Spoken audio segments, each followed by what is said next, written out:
हाँ sir. Class BA और BSc second year का मानव भूगोल का हम अगला टॉपिक लेते हैं। मानव भूगोल के तत्व। तो मानव भूगोल के तत्व दो प्रकार से दिए गए हैं। पहला है वैज्ञानिक हंटिंगटन और दूसरा है जीन बोन्स। इन दोनों के अलावा अलग अलग मानव भूगोल के तत्व दिए हैं। तो इस मानव भूगोल वाला जो टॉपिक नंबर 3 है, पहला आपको दो टॉपिक क्लियर पहले बना चुके हैं वीडियो। तो उसमें पहला मानव भूगोल के प्रकृति उद्देश्य वाला था और दूसरा मानव भूगोल के अन्य विषयों से संबंध किस प्रकार है वो था। इसके बाद में हमने मानव भूगोल के जो तत्व है वो हंटिंगटन और जीन बोन्स के अनुसार है। तो इसमें से परीक्षा के अंदर क्वेश्चन आया हुआ है आपका, हंटिंगटन द्वारा प्रतिपादित मानव भूगोल के तत्वों का वर्णन कीजिए। यानी हंटिंगटन के द्वारा प्रतिपादित मानव भूगोल के कौन कौन से तत्व है। तो इन हंटिंगटन वैज्ञानिक ने क्या किया था, मानव भूगोल के वर्गों को दो बड़े वर्गों में बांटा। किसने? हंटिंगटन ने। और दो वर्ग कौन कौन से हैं देखो विद्यार्थियों। पहला है प्राकृतिक वातावरण या भौतिक दशाएं। पहला क्या है? प्राकृतिक वातावरण या भौतिक दशाएं, पहला वर्ग। दूसरा है सांस्कृतिक वातावरण या मानवीय क्रियाएं हैं, यह है दूसरा वर्ग। तो पहला हो गया प्राकृतिक वातावरण और भौतिक दशाएं, दूसरा हो गया सांस्कृतिक वातावरण या मानवीय क्रियाएं। ये दो बड़े वर्गों में किसने बांटा? हंटिंगटन ने बांटा। किसको बांटा? मानव भूगोल के तत्वों को बांटा। कितने वर्गों में बांटा? प्राकृतिक वातावरण और भौतिक दशाएं या दूसरा है सांस्कृतिक वातावरण या मानवीय क्रियाएं। इसके बाद में देखो पहला है भौतिक दशाएं। भौतिक दशाएं निम्न प्रकार की होती है। पहली कौन सी है? स्थिति। किसी क्षेत्र की स्थिति को कैसे डिनोट करते हैं? तो पहली हो गई स्थिति, यानी क्षेत्र की स्थिति कहां पे है? पर्वत पे है, पठार पे है या समुद्र पे है, वो स्थिति देखी जाती है। किसमें? भौतिक दशाओं में। या समुद्रीय तटीय क्षेत्र पे है या हिमालय पर्वतीय क्षेत्र में है या बिल्कुल तट के पास में है या झील के किनारे है, वो क्या है? क्षेत्र की स्थिति। तो मानव भूगोल के अंदर ये पहली भौतिक दशा हो गई। दूसरा है भूमि। वहां पे भूमि की बना, भूमि कैसी है? भूमि दलदल है, पठारी भूमि है या काली मिट्टी है, किस प्रकार की भूमि है उसका देखा जाता है कि भूमि की प्रकृति किस प्रकार की है। अगला देखो बनावट। वहां पे बनावट किस प्रकार की है? वहां की भौतिक दशाओं की, यानी ऊबड़ खाबड़ है या समतल है या पठारी पर्वत है या और मैदान गड्ढे खाइयां हैं या भीड़ क्षेत्र है, जैसे चंबल नदी बनाती है ऊबड़ खाबड़ प्रकृति से भी हो जाता है, बाद में भूकंप से हो जाता है, प्राकृतिक आपदाओं से हो जाता है। तो वहां की बनावट या प्राकृतिक संरचना किस प्रकार की है। इसके बाद में देखा जाता है अपने वहां की मिट्टियां किस प्रकार की है, यानी धरातल के अंदर, धरातल के ऊपर पाई जाने वाली मिट्टी किस प्रकार की है, पथरीली है या बालू मिट्टी है या दोमट मिट्टी है या रेगिस्तानी मिट्टी है या कचारी मिट्टी है या पथरीली है। तो मिट्टियां एवं खनिज पदार्थ, वहां पे कौन कौन से खनिज पदार्थ पाए जाते हैं, यानी उस क्षेत्र में कौन कौन से पदार्थ पाए जाते हैं। जैसे अकेला खनिज पदार्थ तो हर जगह विद्यमान नहीं होता है, कहीं पे सोना चांदी निकलता है, कहीं पे लोहा ऐसे निकलता है, कहीं पे फेल्सपार निकलता है, कहीं पे बालू का स्थिति निकलती है, कहीं पे बद्री कंकड़ पत्थर निकलते हैं, कहीं पे मानवीय पुरानी सभ्यता निकलती है। तो अलग अलग प्रकार से है। अब देखो अलग है जलवायु। जलवायु अगला है तत्व की कौन से क्षेत्र की जलवायु कैसी है। समुद्र के किनारे पर जलवायु सम पाई जाती है, वहीं पहाड़ी क्षेत्रों में अत्यधिक गर्म पाई जाती है, मैदानी क्षेत्रों में अलग प्रकार की जलवायु पाई जाती है। हर ऋतु वाइज जलवायु अलग अलग चेंज भी होती है और क्षेत्र वाइज चेंज होती है। तो ये पांचों भौतिक दशाएं हैं आपके पास में, स्थिति, भूमि की बनावट, मिट्टियां, खनिज पदार्थ, जलवायु। इन पांचों से मिलकर क्या बनता है? इन पांचों भौतिक दशाओं से ही भौतिक वातावरण बनता है। क्या बनता है? भौतिक वातावरण बनता है। ये तो हो गई आपकी भौतिक दशाएं, यानी प्राकृतिक वातावरण से संबंधित या प्राकृतिक वातावरण या भौतिक दशाओं, पहली जो मेन तत्व हंटिंगटन ने दिया था। इसके बाद देखो मानवीय क्रियाएं, प्रतिक्रियाएं। सेकंड नंबर पे आती है दूसरी मानवीय प्रतिक्रियाएं। इन मानवीय प्रतिक्रियाओं को भी अलग अलग भागों में बांटा गया है। पहला है भौतिक आवश्यकताएं। पहला है भौतिक आवश्यकताएं। भौतिक आवश्यकताएं जो मुख्य आवश्यकताएं हैं, उनके बिना मानव जीवित नहीं रह सकता है। उनमें है भोजन, कपड़ा और आवास। भोजन, कपड़ा और आवास मेन मुख्य आवश्यकताएं हैं। पहले इन भोजन, कपड़ा और आवास, इन तीनों की आवश्यकताओं हो जाएगी पूर्ति, तो उनको मूलभूत आवश्यकताएं कहते हैं और मानव आत्मनिर्भर हो जाता है। अगर इनकी पूर्ति नहीं रहती हो तो मानव अपने आप को अधूरा महसूस करने लगता है। अब इन तीनों आवश्यकताओं की पूर्ति के लिए मानव क्या प्रयत्न करेगा वो अगली अवस्था में देखेंगे। इन आवश्यकताओं की पूर्ति के लिए वो आखेट करेगा यानी शिकार करेगा भोजन प्राप्ति के लिए। देखो पिछला मानव की बात कर रहे हैं उत्पत्ति काल से, अभी आधुनिक मानव नहीं, शुरू के काल में देखेंगे तो आप ऐसे सोच रहे जाओ सर अभी का नहीं, अभी का नहीं है, शुरू का है जब मानव उपस्थित हुआ था उस टाइम की हम भौतिक अवस्थाएं लेके चल रहे हैं।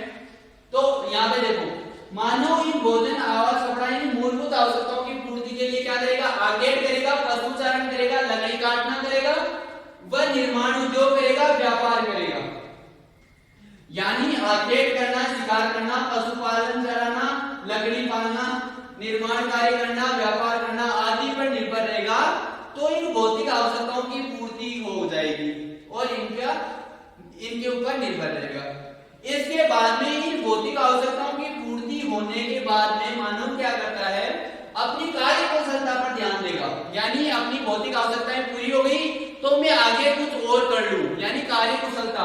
तो कार्य कुशलता में वो दो तथ्यों पर ध्यान देता है सबसे ज्यादा, अपनी सांस्कृतिक वातावरण यानी आमोद प्रमोद मनोरंजन के साधनों पे सबसे ज्यादा, यानी अपने को व्यस्त रखने के लिए मनोरंजन के कौन कौन से साधन हैं, और अपना स्वास्थ्य के लिए वो अनेक प्रकार से स्वास्थ्य को शुद्ध रखने के लिए, स्वास्थ्य को ताजा रखने के लिए वो क्या करता है, अपनी आवश्यकताओं को पूर्ति करेगा, वो किसी भी प्रकार से करे चाहे।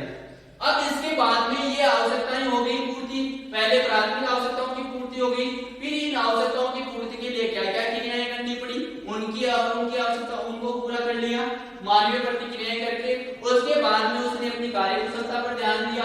कार्य कुशलता पे मैं दो डिनोट किए, पहला है सांस्कृतिक और दूसरा है स्वास्थ्य पे ध्यान दिया। इन स्वास्थ्य और सांस्कृतिक तथ्यों की पूर्ति होने के बाद में मानव क्या करता है, अपनी उच्च आवश्यकताओं को यानी उच्च आवश्यकताओं की पूर्ति के लिए वो शिक्षा और विज्ञान, धर्म, कला आदि तत्वों का विकास करना चाहता है। भाई उसकी छोटी मोटी आवश्यकताएं पूर्ति हो गई तो उसने बड़े और सपने देखने लगे और उन सपनों में क्या हुआ, मानव की शिक्षा आ जाती है, मानव का विज्ञान आ जाता है, मानव का धर्म आ जाता है, मानव की कला आ जाती है, यानी क्या क्या सीख रहा है, कला का क्षेत्र है, क्या क्या कार्य कर रहा है आदि तथ्यों का विकास करता है। इन सभी को मिला के हंटिंगटन ने क्या कहा कि ये सभी तथ्य मिलकर सभ्यता और उन्नति को दर्शाते हैं, यानी ये सभी तथ्य मानव की उन्नति और सभ्यता को दर्शाएंगे। कौन से ये सभी तथ्य? तो आप इन तथ्यों को लिख लो या वर्णन कर लो, आपके पास 2-3 सेकंड का टाइम है या 2-4 टाइम दे देता ना, उसको उतारो और इसके नोट्स वगैरह आपको स्टूडेंट आप घबराओ मत।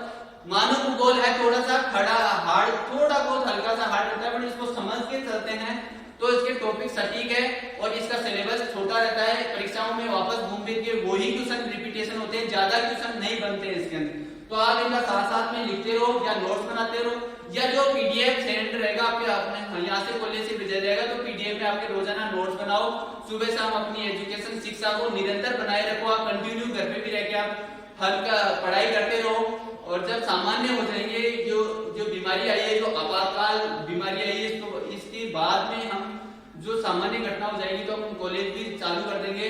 बच्चे कुछ इमोशनल हो रहे हैं और माइंडली जो डिप्रेशन में जा रहे हैं वो नहीं जाएं, सुबह शाम थोड़ा घूमे फिरे और पढ़ाई का ध्यान रखें बिल्कुल। तो आपने उतार लिया होगा इसको, यार आप स्क्रीनशॉट ले लो। इसके बाद में हम सेकंड में चलते हैं, जीन बूंस के जो मानव भूगोल के तत्व दिए हैं जीन बूंस ने उनके देखते हैं। आपको ये पहला हंटिंगटन के द्वारा मानव भूगोल के जो तत्व दिए गए हैं ये आपको समझ में आ गया होगा।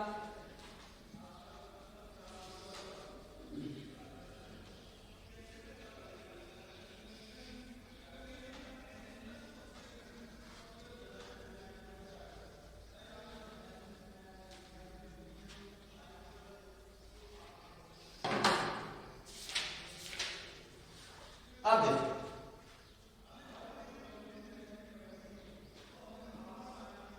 प्रश्न है 2 नंबर है,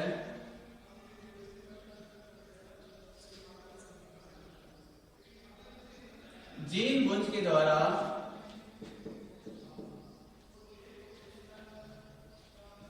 प्रतिपादित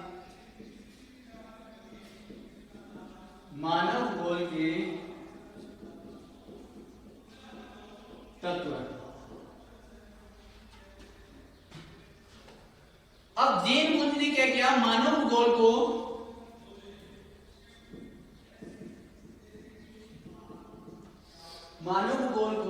तीन वर्गों में, इन्होंने क्या किया, तीन वर्गों में और 6 उपवर्गों में, 6 आवश्यक या आवश्यक तथ्यों या उपवर्गों में इसको बांटा गया, यानी 3 वर्गों में और 6 आवश्यक तथ्यों में इसको बांटा। आप देखो इसमें जीन पुंज ने क्या किया इसको, अब क्वेश्चन दोबारा देखो, प्रश्न 2 नंबर है, इसमें से बन के आया इसी टॉपिक से, यानी 2 हंटिंगटन का आता है या जीन पुंज का आता है। तो यहाँ पे किसका दिया है, पहले अपन ने हंटिंगटन का अध्ययन कर लिया है, इसके बाद में किसका है, जीन पुंज के द्वारा मानव भूगोल के तत्व। तो मानव भूगोल जीन पुंज ने क्या किया है, इसको 3 वर्गों और 6 आवश्यक तत्वों में बांटा गया है। अब इसमें पहला है प्रथम वर्ग के आवश्यक तत्व, प्रथम वर्ग के आवश्यक तत्व, आवश्यक तथ्य। अब यह है प्रथम वर्ग के आवश्यक तत्वों के अंदर है मृदा का अनुत्पादक प्रयोग। पहला है मृदा का अनुत्पादक प्रयोग, इसमें आ जाता है मकान और सड़कें।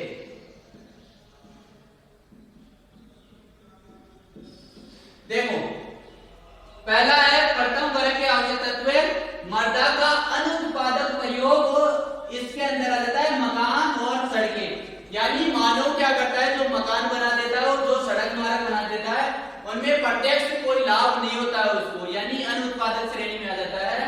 तो मकान बना दिया जितने क्षेत्र में, और जितने क्षेत्र में सड़कें बनाती है वो केवल एक उद्देश्य की पूर्ति करता है, रहने की पूर्ति करेगा, और दूसरा सड़क उनको आवागमन के लिए जोड़ेगा। तो ये आवश्यक भी है, पर ये एक पर्टिकुलर से अर्थव्यवस्था में, यानी पैसों का जुगाड़ है, वो पैसों का आमदनी स्रोत है, वो ज्यादातर नहीं देता, कई कई क्षेत्रों पे देने लग जाता है, पर पर्टिकुलर नहीं देता है ये ज्यादातर। तो इसको अनाथ, यानी पहले की दृष्टि से देखा, आधुनिक मानव ने तो क्या किया, अनेक प्रकार से इसका जुगाड़ कर लिया, इनको भी क्या कर दिया, इनको भी क्या कर दिया, आय का स्रोत बना लिया धीरे धीरे, पर पहले के टाइम पे नहीं था। इसलिए हम मानव भूगोल जब उत्पत्ति काल के बाद में से इसका अध्ययन कर रहे हैं।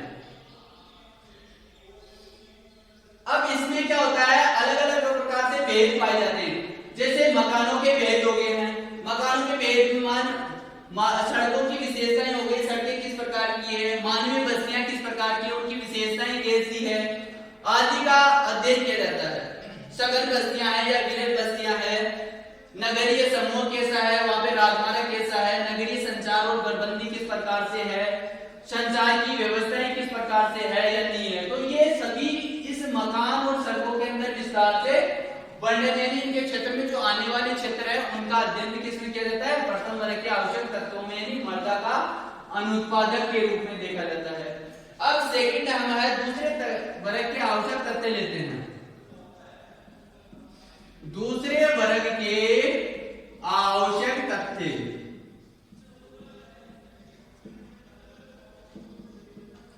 दूसरे वर्ग के आवश्यक तथ्य है वो वनस्पति और जंतु जगत पर विजय। वनस्पति और जंतु जगत पर विजय के रूप में।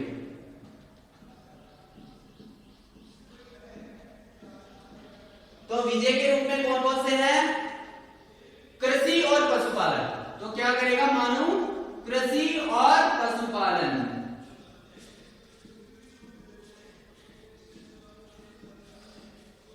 कृषि और पशुपालन।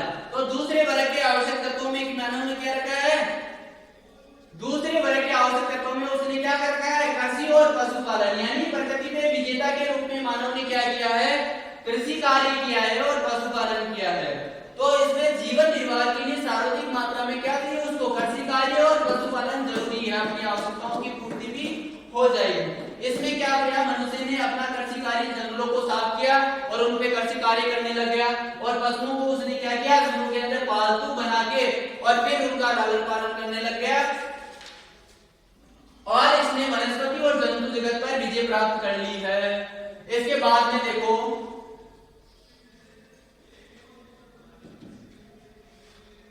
हाँ, इन तथ्यों के ब्रुंज ने निम्न पक्ष दिए हैं। देखो पालतू पशुओं की, अब देखो वनस्पति और जंतु जगत में उसने कृषि और पशुपालन किया है, तो पशुपालन की उत्पत्ति कहां हुई, मुख्य अनाज कौन कौन से हैं, जैसे अनाज गेहूं, चावल, राई, जौ आदि चीजें हैं। इसके अलावा जैसे पशुचारण है, पशुओं को क्या करता है, एक स्थान से दूसरे स्थान पर चराने के लिए दे देता है, या ऋतु वाइज उनको एक स्थान से दूसरे स्थान पर ले जाता है या रहता है। तो यह मौसमी स्थानांतरण, तो मानव भी अपने कार्य के उद्देश्य के लिए एक स्थान से दूसरे स्थान पर जाता रहता है, वो भी देखा जाता है। अब देखो तीसरे वर्ग के आवश्यक तत्व, तीसरे वर्ग के आवश्यक तत्व,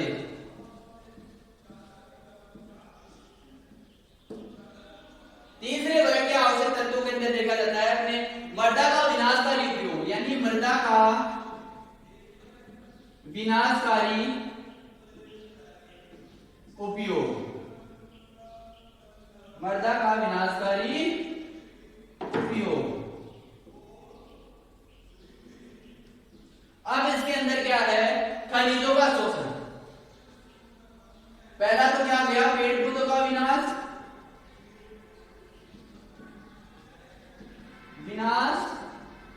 और दूसरा है खनिजों का शोषण। अब मानव क्या करता है, पेड़ पौधों का विनाश करता है, यानी अपनी आवश्यकताओं की पूर्ति के लिए मानव क्या करता है, पेड़ पौधों का विनाश करता है। इसके बाद में खनिजों का शोषण करता है, और जैसे खनिजों का अत्यधिक मात्रा में शोषण करता है तो उसे क्या कहते हैं, लुटेरी अर्थव्यवस्था भी कहा जाता है। अब इसमें खनिजों का जितने भी संसाधन और जितने भी खनिजों का शोषण हुआ है, और 18वीं शताब्दी के बाद में जैसे ही मानव ने क्या किया, अपनी यंत्र तंत्र विकसित कर लिए, अपनी जो आधुनिक अत्याधुनिक तकनीक आई है, उस तकनीक को आने के बाद में मानव ने क्या किया, खनिजों का अत्यधिक शोषण करने लग गया। तो और एक अर्थव्यवस्था, नई अर्थव्यवस्था, औद्योगिक अर्थव्यवस्था का निर्माण कर लिया। इसके बाद में देखो हम इस आवश्यक तत्वों के अन्य तत्व और भी रह गए, इन आवश्यक तत्वों के अलावा अन्य तत्व और है, उनको हम देखते हैं। यानी इन तीन आवश्यक जो तत्व हैं, इनके अलावा और तत्व हैं, वो क्या क्या है, अन्य तत्व, यानी फोर्थ नंबर क्या रहता है, अन्य तत्व। इनको हम प्रकार में शामिल नहीं करते और इनका अध्ययन करता है, यानी लिखना पड़ता है। अन्य तत्वों में पहला हो गया जनसंख्या वितरण, यानी मानव की जनसंख्या का वितरण। मानव की जनसंख्या वितरण, कौन से क्षेत्र में कितनी प्रकार की जनसंख्या है, और अलग अलग प्रकार में कौन कौन से देशों में किस सघन जनसंख्या है, या विरल है, या स्थायी। जैसे मैदानी क्षेत्रों में जहां पर कृषि कार्य होते हैं, यानी औद्योगिक क्षेत्र है, उन क्षेत्रों में, यानी नगरीय बस्तियां, उन क्षेत्रों में जनसंख्या बहुत ज्यादा पाई जाएगी, और जो कृषि वाले क्षेत्र में उनमें सामान्य पाई जाएगी। और जहाँ पे रेगिस्तानी है, जहाँ पे पानी वगैरह उपस्थिति नहीं है, उन क्षेत्रों में जनसंख्या बिल्कुल कम, यानी शून्य के बराबर पाई जाती है। जैसे अपना सारा रेगिस्तान है, काला रेग मरुस्थल है, गोबी का मरुस्थल है, अनेक प्रकार के जो मरुस्थल देखे जाते हैं, शीत मरुस्थल है, अंटार्कटिका, वहां पे बिल्कुल भी जनसंख्या वितरण, यानी वितरण का मतलब जनसंख्या किस रूप में पाई जाती है, कहाँ पे कितनी कितनी जनसंख्या है या नहीं है, कहीं न्यून है, कहीं अधिक है, कहीं नहीं है, बिल्कुल भी नहीं है। अगला है मानव प्रजातियां, मानव प्रजातियां। अब उत्पत्ति काल से देखा गया है, उत्पत्ति काल से जिस क्षेत्र में, जैसे मध्य एशिया में, एक उदाहरण मानते हैं, मध्य एशिया में अगर कोई जनजाति उत्पन्न हुई है, तो वो पहले तो क्या करती है, अपने वहां से उत्तान के समय वहां पे नहीं पाई जाती, उसके चारों तरफ भी पाई जाती है। तो अलग प्रकार से शुरू के अंदर मानव प्रजातियां उत्पन्न हुई, वो अलग अलग प्रकार से नामों से पुकारते, जैसे एप्सिमो, बुशमैन, गोडा, सताल, बोर्ड आदि जनजातियां थी, वो समय अनुसार बदलती रही। इसके बाद में तीसरा है आर्थिक क्रियाकलाप। आर्थिक क्रियाकलाप है मानव के, आर्थिक क्रियाकलापों में मानव के हर प्रकार के देखे जाते हैं, जो कार्य क्षेत्र से जुड़े हुए तथ्य देखे जाते हैं। इसके बाद में फोर्थ है सामाजिक संगठन से जुड़े तथ्य। सामाजिक संगठन से जुड़े तथ्य, सामाजिक संगठन से जो जुड़े तथ्य हैं उनमें कौन कौन से आ जाते हैं? धर्म आ जाता है, राष्ट्रीय जाति यानी देश काल आ जाता है, राष्ट्रीयता आ जाती है, राष्ट्रीयता आ जाती है, भाषा आ जाती है, अपनी भाषा कौन कौन सी है, कला आ जाती है, उसमें कला के क्षेत्र में कौन कौन से हैं। तो ये सामाजिक संगठन से है। सामाजिक संगठन में फिर देखो दोबारा धर्म है, देश है, राष्ट्रीयता आती है, भाषा है, कला है, यानी पर्टिकुलर कौन से धर्म का है, पर्टिकुलर कौन से देश में रहता है, उसकी राष्ट्रीयता क्या है, भाषा है, कला। अनेक देशों ने अपने क्षेत्र के अनुसार अपने अपने नियम बना रखे हैं। किसी पर्टिकुलर देश में एक धर्म के कई धर्म, जैसे भारत में सभी धर्मों को मानने वाले लोग रहते हैं। और जैसे वहाँ की भाषा किस प्रकार की, जैसे क्षेत्र के अनुसार दिशा भी बदलती रहती है। जैसे भारत में 22-25 भाषाएं लगभग मुख्य रूप से 22 भाषाएं यानी बोली जाती है, यहाँ पे लिखी जाती है। और कला के क्षेत्र में अनेक प्रकार के क्षेत्र वाइज जाओगे आप, जैसे यहाँ पे अलग कला है, उससे दूसरी जगह पे जाओगे दूसरी कला है, फिर देखोगे आगे, यानी क्षेत्र अनुसार कला रीति रिवाज भी बदलते रहते हैं। अब अगला है राजनीति और ऐतिहासिक भूगोल से संबंधित तथ्यों का अध्ययन किया जाता है। इसके बाद में भौगोलिक और राजनीतिक तथ्य से संबंधित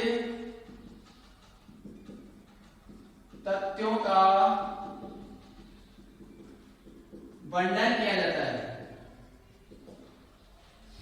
यानी मानव भूगोल में क्या हो जाता है, अन्य तथ्यों में हम 4 प्रकार लेते हैं। भौगोलिक और राजनीतिक तथ्यों से संबंधित तथ्यों का वर्णन किया जाता है। तो एक बार दोबारा देख लेते हैं हम। जीन क्रूंज के द्वारा जो प्रतिपादित तथ्य हैं वो है, प्रथम वर्ग में आवश्यक तत्वों में मकान और सड़कें दिया है, दूसरे तत्वों में उसने कृषि और पशुपालन दिया है, और तीसरे में आवश्यक तत्वों में पेड़ पौधों और खनिजों का शोषण दिया है। और उनका जो खनिज संशोधन का सबसे ज्यादा यानी शोषण होता है उसे लुटेरी अर्थव्यवस्था भी कहा जाता है। तो ठीक है स्टूडेंट, आपको धन्यवाद। ये जो मानव भूगोल के जो तत्व था उसमें 2 वैज्ञानिकों ने, हटिंगटन ने और जीन क्रूंज के, दोनों के क्वेश्चन परीक्षाओं में अत्यंत महत्वपूर्ण है, उनका वर्णन किया जाता है। तो आप साथ साथ में लिख लो या नोट्स बनाते रहो। तो बहुत बहुत आपको धन्यवाद। नेक्स्ट क्लास में हम आपको बाद में मिलेंगे अगले वीडियो के साथ में। मानव भूगोल के जो मूलभूत सिद्धांत है या अगला टॉपिक है उसमें मिलेंगे आपको। धन्यवाद।